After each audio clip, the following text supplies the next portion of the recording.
मनीष एक auto rickshaw चलाता था। जब वो 15 साल का था तब उसके पिता का देहांत हो गया। इसी कारण मनीष को ही घर की जिम्मेदारी उठानी पड़ी और कॉलेज की पढ़ाई छोड़कर पिता की ऑटो चलाने का काम मनीष ने संभाल लिया। मनीष की बड़ी बहन सुलेखा की शादी में जो उसके पिता ने कर्जा लिया था, उसे उतारने के लिए मनीष ने अपना घर भी बेच दिया और माँ के साथ किराए के घर में रहने लगा। मनीष की बड़ी बहन अपने ससुराल में खुश है। इस बात की उसे बहुत तसल्ली है। माँ, सुलेखा दीदी का मेरे मोबाइल पर फोन आया है, तुम बात कर लो, फिर मैं ऑटो लेकर काम पर निकलता हूँ। हेलो सुलेखा दीदी, ये लो माँ से बात करो। हाँ बेटी, अपना ध्यान रखा कर, खूब खाया पिया कर, इससे बच्चे की सेहत पर अच्छा असर होगा। अब बस यही इच्छा है कि जल्दी से मैं नानी बन जाऊं और मनीष मामा। हाँ वो तो है, अब मामी कहलवाने वाली बस आ जाए तो मैं सुकून से तीर्थ यात्रा पर निकल जाऊंगी। नहीं नहीं, अपने नाती पोतों को खिलाकर ही तीर्थ यात्रा पर जाऊंगी। माँ, बस मनीष के लिए अच्छी सी लड़की ढूंढ लो जो घर संभाल ले। माँ, मुझे देर हो रही है, बाद में बात कर लेना। अच्छा सुलेखा, मैं तेरे से बाद में बात करती हूँ, मनीष को देर हो रही है। मनीष ऑटो लेकर काम पर निकलता है। उसे पहले ही बहुत देर हो चुकी थी, पर रास्ते में जाम भी बहुत था। वो सवारी का इंतजार कर रहा था, तभी उसका एक साथी जो उसकी तरह ऑटो चलाता था, वो किसी लड़की से झगड़ रहा था। अरे देखिए मैडम, ऐसा थोड़ी होता है? जब आपने मुझे यहाँ छोड़ने के लिए पैसे तय किए हैं तो चुपचाप मेरे पैसे दे दो ना। भैया, मैंने आपको बोला ना, मेरा पर्स रास्ते में कहीं गिर गया। मेरा मोबाइल फोन भी उसी में है और सारे पैसे भी। मेरा पर्स कहीं नहीं मिला। मैं तुम्हें बोल रही हूँ ना, मुझे अपना नंबर दे दो, मैं तुम्हारे नंबर पर पैसे भेज दूंगी। अभी मुझे देर हो रही है, मुझे सामने होटल में एक फंक्शन में पहुंचना है। अब क्या हुआ निरंजन, लड़ क्यों रहे हो सुबह सुबह? अरे देखना यार, सुबह सुबह पहली सवारी मिली और वो भी मुझे पैसे देने के लिए मना कर रही है। इन मैडम का पर्स कहीं खो गया है और मुझसे कह रही है कि पैसे बाद में देंगी। अरे ऐसा थोड़ी होता है भाई। कोई बात नहीं निरंजन, कभी कभी किसी की परेशानी को भी समझना चाहिए। एक काम कर, तेरे कितने पैसे बने मैं दे देता हूँ, ये मैडम मुझे बाद में दे देंगी। मनीष निरंजन को ऑटो के 200 रुपए दे देता है। थैंक यू सो मच, मेरा नाम अर्चना है। आप मुझे अपना नंबर दे दो, मैं आपके नंबर पर ऑनलाइन पेमेंट भेज दूंगी। बाकी अगर मुझे देर ना होती तो मैं आपको अभी पैसे दे देती। अब कोई बात नहीं मैम, ये लीजिए मेरा नंबर। अर्चना नाम की वो लड़की मनीष का मोबाइल नंबर ले लेती है और अगले दिन मनीष के मोबाइल पर पैसे ट्रांसफर कर देती है। आपके पैसे मैंने अकाउंट में भेज दिए हैं, आप चेक कर लीजिए। और कल के लिए एक बार फिर से थैंक यू, आपने अनजान होकर भी मेरी मदद की। अर्चना और मनीष बात करने लगते हैं। अर्चना को मनीष से बात करना बहुत अच्छा लग रहा था। उसके बाद एक दो बार अर्चना की मुलाकात मार्केट में मनीष से हो ही जाती है। धीरे धीरे दोनों दोस्त बन जाते हैं। मनीष को पता चलता है कि अर्चना एक बहुत ही अमीर खानदान की लड़की है, तो वो उसे समझाता है। अर्चना, तुम बहुत ही अमीर खानदान की लड़की हो, तुम में और मेरे में जमीन आसमान का फर्क है। मैं एक मामूली ऑटो रिक्शा चलाने वाला गरीब लड़का हूँ।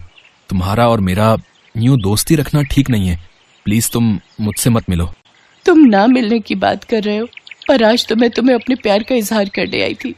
मैं तुम्हें बहुत पसंद करती हूँ मनीष। मैं अपनी आगे आने वाली पूरी लाइफ तुम्हारे साथ मिलकर जीना चाहती हूँ। कहते कहते अर्चना फूट फूट कर रोने लगती है और मनीष उसे गले लगा लेता है। अर्चना अपने मम्मी पापा से इस बारे में बात करती है और जबरदस्ती मनीष से शादी करने के लिए मना लेती है। इधर मनीष भी अपनी माँ और बहन से इस बारे में बात करता है और एक शुभ मुहूर्त में दोनों की शादी हो जाती है। अर्चना का स्वभाव बहुत अच्छा था। उसे इस बात से कोई फर्क नहीं पड़ता था कि उसकी ससुराल गरीब है, ना ही उसने कभी इस बात की कोई शिकायत की। अर्चना, अब तुम मेरे साथ शादी करके खुश तो हो ना? हाँ मनीष, मैंने तुम्हें दिल से प्यार किया है। मैं तुम्हारे साथ बहुत खुश हूँ। माँ जी, सुलेखा दीदी सब मुझे कितना प्यार करते हैं। मुझे तो महसूस ही नहीं हुआ कि मैं अपना घर छोड़कर आई हूँ। तभी अर्चना की सास भी आ जाती है। जीती रहो बहू, हम बहुत भाग्यशाली हैं कि इस घर को तुम्हारे जैसी बहू मिली। अर्चना भाभी, ये देखो, मैं आपके लिए नई साड़ी लाई हूँ। आज आप शाम को कीर्तन में यही पहनना। सुलेखा दीदी, ये साड़ी तो बहुत सुंदर है, ठीक है, पर एक शर्त पर। आज आप मुझे खुद तैयार करोगे, प्रॉमिस? अर्चना की बातें सुनकर सुलेखा की आंखों में आंसू आ जाते हैं। उसने कभी सोचा ही नहीं था कि उसे इतनी प्यारी भाभी से इतना प्यार और सम्मान मिलेगा। सचमुच कुछ ही दिनों में अर्चना ने सबके दिल में एक अलग जगह बना ली। अब तो अर्चना के बिना कोई भी नहीं रहता था। सुलेखा के बेटा पैदा होता है। इधर अर्चना भी गर्भवती हो जाती है। अर्चना के मां बनने के बारे में जब उसके मम्मी पापा को पता चलता है तो वो उसे मिलने के लिए उसके ससुराल आते हैं, पर अर्चना का घर देखकर दोनों ही मुंह बनाने लगते हैं। अर्चना, तुम अपने मम्मी पापा के पास बैठो, रसोई से चाय और नाश्ता मैं ले आती हूँ। क्या बात है अर्चना, तुम इस हालत में भी घर के काम खुद ही करती हो? तुम्हारे घर में कोई नौकर चाकर नहीं है क्या? कैसी बातें करती हो ललिता तुम जानती भी हो तुम्हारी बेटी किस घर में ब्याही है। यहाँ 2 वक्त की रोटी खाने के लिए भी सोचना पड़ता है। एक टाइम की सब्जी दूसरे टाइम खाते होंगे ये भला क्या नौकर चाकर रखेंगे? नहीं पापा, ऐसी कोई बात नहीं है। माँ जी और मनीष ने तो मुझे कई बार कहा है कि मैं घर में कोई काम वाली रख लूं, पर पूरा दिन मैं घर पर होती हूँ, मेरा भी मन नहीं लगता, और फिर मैं तो कुछ भी नहीं करती, सारा काम माँ जी ही करती है, मुझे उठने ही नहीं देती। ये लीजिए चाय।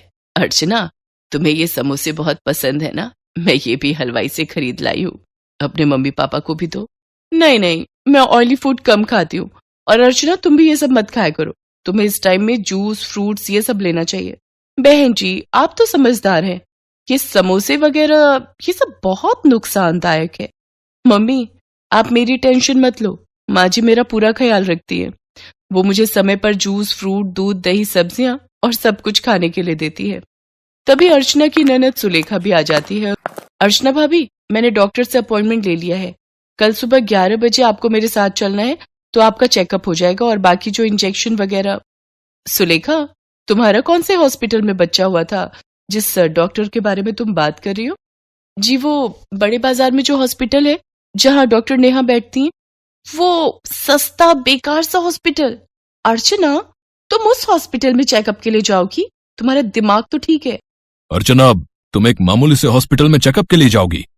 तुम चिंता मत करो, इन लोगों के पास अगर तुम्हारे इलाज के लिए पैसे नहीं है तो क्या हुआ, मैं तुम्हारे लिए इस शहर के सबसे बड़े नामी हॉस्पिटल में आज ही बात कर लेता हूं। और तुम अभी के अभी अपना सामान पैक करो और हमारे साथ चलो। किसके घर? आपके घर पापा? मैं अभी अपना घर छोड़कर कहीं नहीं जा सकती। मुझे डॉक्टर नेहा, जो कि एक बहुत बड़ी और समझदार डॉक्टर हैं, उन्होंने सुलेखा दीदी की नॉर्मल डिलीवरी की है। उन्होंने मुझे पूरा रेस्ट करने के लिए बोला है। और शायद आपने ठीक से सुना नहीं, मुझे कल सुलेखा दीदी के साथ डॉक्टर के पास जाना है। आप थोड़ी देर और बैठेंगे या जा रहे हैं? क्योंकि अभी ना मनीष आने वाले हैं।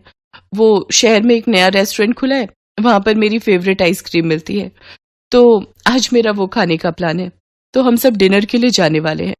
अर्चना का ऐसा कोई प्लान नहीं था, ये उसकी सास और सुलेखा जानते थे, पर अर्चना अपने मम्मी पापा को एहसास दिलाना चाहती थी कि उसके ससुराल वालों का और अपमान ना ही करे तो उनके लिए बेहतर है। अर्चना के मम्मी पापा लज्जित हो जाते हैं और कुछ देर बाद वहां से चले जाते हैं। अर्चना की सास और ननद दोनों की आंखों में खुशी के आंसू थे। अर्चना अपनी सास और ननद के गले से लग जाती है। ये कहानी है सुभद्रा की। सुभद्रा गांव में रहती है और उसका बेटा अखिल शहर में। वो वहां एक मल्टीनेशनल कंपनी में जॉब करता है। सुभद्रा का बेटा अखिल अचानक से शहर से उससे मिलने गांव आया था। बेटे को देखकर वो बहुत खुश हुई और फिर से वही शिकायतें उसकी शुरू हो गई जो हर माँ की होती हैं। कैसी शक्ल बनाकर रखी है तूने? कितना दुबला हो गया रे तू? अरे खाना पीना ठीक से खाता नहीं है क्या? बहुत काम करवाते हैं क्या ऑफिस वाले? अरे माँ, कहाँ दुबला हुआ हूँ, वैसा ही तो हूँ। पता नहीं यार माँ की आंख ऐसी क्यों होती है, उसे अपना बच्चा दुबला ही दिखता है।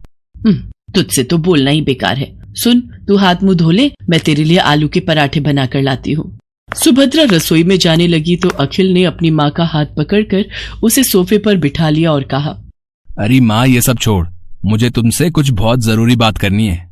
ये सुनकर सुभद्रा की आंखों में चमक आ गई और उसने खुश होकर उससे पूछा, क्या बात करनी है बेटा? शादी के बारे में? तू तैयार है? रुक, मैं तुझे कुछ दिखाती हूँ। सुभद्रा ने सोफे के पास रखे टेबल से कुछ लिफाफे निकाले और उससे लड़कियों की तस्वीर निकालकर अखिल को दिखाने लगी।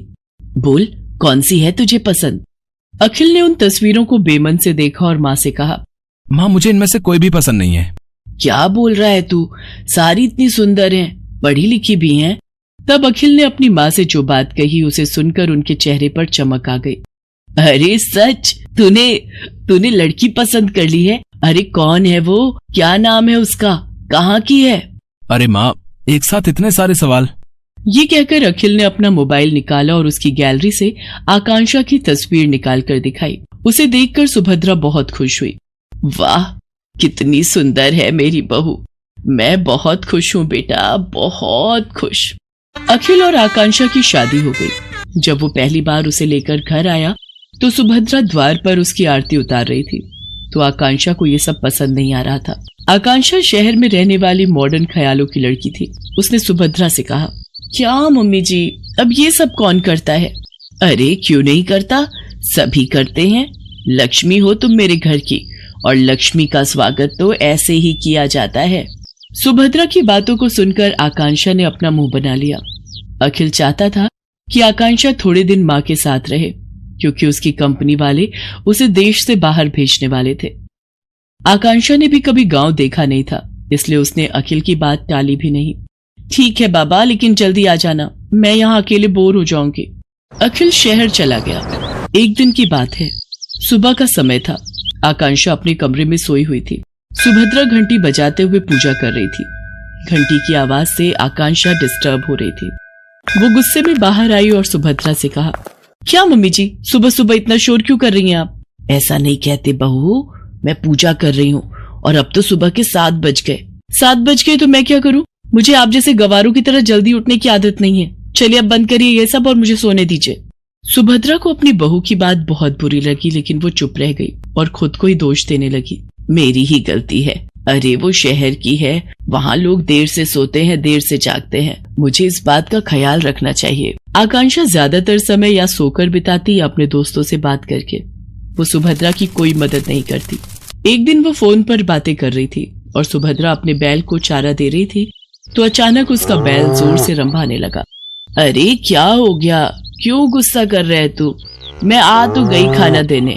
हाँ ठीक है, मैंने आज थोड़ी देर कर दी। अरे क्या करती, मेरे घुटनों में जोरों का दर्द जो था, बूढ़ी हो गई हूं ना मैं।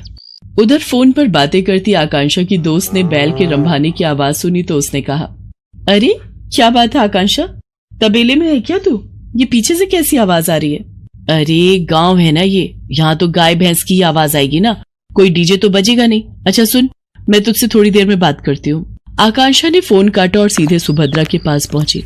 क्या मम्मी जी, आप लोगों को जरा भी तमीज नहीं है क्या? अरे मैं फोन पर बातें कर रही हूँ और आपका ये बैल शोर कर रहा है। अरे मेरी बेइज्जती होती है दोस्तों के सामने, आपको बड़ा मजा आता है ना मुझे तंग करने में। ये तुम कैसी बातें कर रही हो बहू, मैं भला तुम्हें क्यों तंग करूंगी? और जहां तक बात रही इसके रंभाने की, तो इसे भूख लगी थी। अब ये बेचारा हमारी तरह खाना तो मांग नहीं सकता, जानवर है ना। ये जानवर है, आप तो नहीं। कान खोलकर सुन लीजिए, जब मैं अपने दोस्तों से बात करूं तो इसे बाहर ले जाइए, नहीं तो मैं ये घर छोड़कर चली जाऊंगी। अरे नरक बना दिया है मेरा जीवन आप लोगों ने। सुप्रिया फिर से खामोश रह गई। एक दिन जब वो गोबर से घर का आंगन लीप रही थी तो आकांक्षा फिर से नाक बंद करके तमतमाती हुई बाहर आई और गुस्से में सुप्रिया से कहा, क्या है मम्मी जी, ये क्या है? पूरे घर में आपने बदबू फैला दी है। बहू गोबर है ये, पता है कितना पवित्र होता है, घर में कीटाणुओं को प्रवेश नहीं करने देता ये। अरे क्यों मेरे पीछे पड़ी हैं आप? नहीं चाहिए मुझे अपने घर में गोबर वोबर, जब मैं चली जाऊंगी तो करते रहना ये सब। बिल्कुल गवारों के बीच में छोड़कर गया ये अखिल। कंपनी वालों ने 2 महीने की ट्रेनिंग और बढ़ा दी उसकी। 2 महीने इस गांव को और झेलना पड़ेगा मुझे। सुप्रिया आकांक्षा की किसी बात का बुरा नहीं मानती, वो उसे बहुत प्यार करती थी। एक दिन की बात है, सुप्रिया ने आकांक्षा से कहा, बहू आज कुछ लोग तुम्हें देखने के लिए आ रहे हैं। वो क्या है ना कि ये लोग शादी में नहीं आ पाए थे। मुझे देखने? अरे मैं क्या कोई नुमाइश की चीज हूँ जो मुझे देखने आ रहे हैं? सुनिए, उन लोगों को मना कर दीजिए, मुझे किसी से नहीं मिलना। आकांक्षा बार बार सुप्रिया का अपमान करती और बार बार उसे जली कटी सुनाती, लेकिन सुप्रिया अपनी बहू को कुछ नहीं कहती। उसे हमेशा यही लगता कि बहू शहर की है, वहां के तौर तरीके अलग होते हैं, उसे वो बदल नहीं सकती। एक बार की बात है, सुप्रिया कुछ दिनों से बहुत बीमार थी। उसका बुखार उतरने का नाम ही नहीं ले रहा था, लेकिन आकांक्षा को इन सब बातों से कोई फर्क नहीं पड़ता था। एक दिन आकांक्षा छत की बाउंड्री के पास खड़ी होकर अपने दोस्तों से बातें करते हुए और अपनी सास की शिकायत करके अभी फोन रखा ही था कि तभी न जाने कैसे उसका पैर फिसल गया और वो छत से नीचे गिर पड़ी। आह! आकांक्षा की आवाज सुनकर सुप्रिया भागी भागी बाहर आई।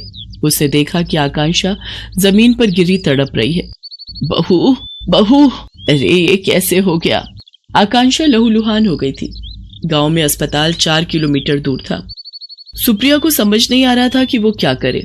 तभी उसे अपने बैल के रंभाने की आवाज आई। सुप्रिया ने अपने बैलों को तुरंत बैलगाड़ी में जोड़ा और अपनी बहू को उसमें डाला और खुद ही बैलगाड़ी चलाकर अस्पताल की ओर जाने लगी। जल्दी चल और जल्दी चल, मेरी बहू को जल्दी से अस्पताल पहुंचाना है। दोनों बैल पूरी तेज गति से भागने लगे। कुछ देर बाद ही वे सभी अस्पताल पहुंच गए। आकांक्षा की गंभीर हालत देखकर डॉक्टर ने उसे तुरंत एडमिट कर दिया और उसका इलाज शुरू कर दिया। कुछ देर बाद डॉक्टर ऑपरेशन थिएटर से बाहर आए। अब आपकी बहू की हालत में सुधार है। अगर आपने उसे लाने में जरा भी देर की होती तो कुछ भी हो सकता था। जब तक आकांक्षा अस्पताल में रही, सुप्रिया न रात को सोती न दिन को। वो सारा समय उसके सिरहाने बैठी रही, उसकी किसी भी जरूरत को तुरंत पूरा करती। आकांक्षा को पता लग गया था कि सुप्रिया किन परिस्थितियों में और कैसे उसे अस्पताल लेकर आई थी। उसे अपनी हर पुरानी बात आज याद आ रही थी और उसे पश्चाताप हो रहा था। माँ जी, मुझे माफ कर दीजिए। मैंने आपके साथ कितना बुरा किया, क्या नहीं कहा आपको, लेकिन आपने मेरी जान बचाने के लिए क्या कुछ नहीं किया। मेरी गलतियों के लिए माफ कर दीजिए। अरे कोई गलती नहीं की तूने, तू ठीक हो गई बहू, बस मेरे लिए यही सबसे बड़ी बात है। तभी आकांक्षा को बैल के रंभाने की आवाज आई। वो उस आवाज को सुनी रही थी। तभी, पता है तू यहाँ बीमार है तो मेरे दोनों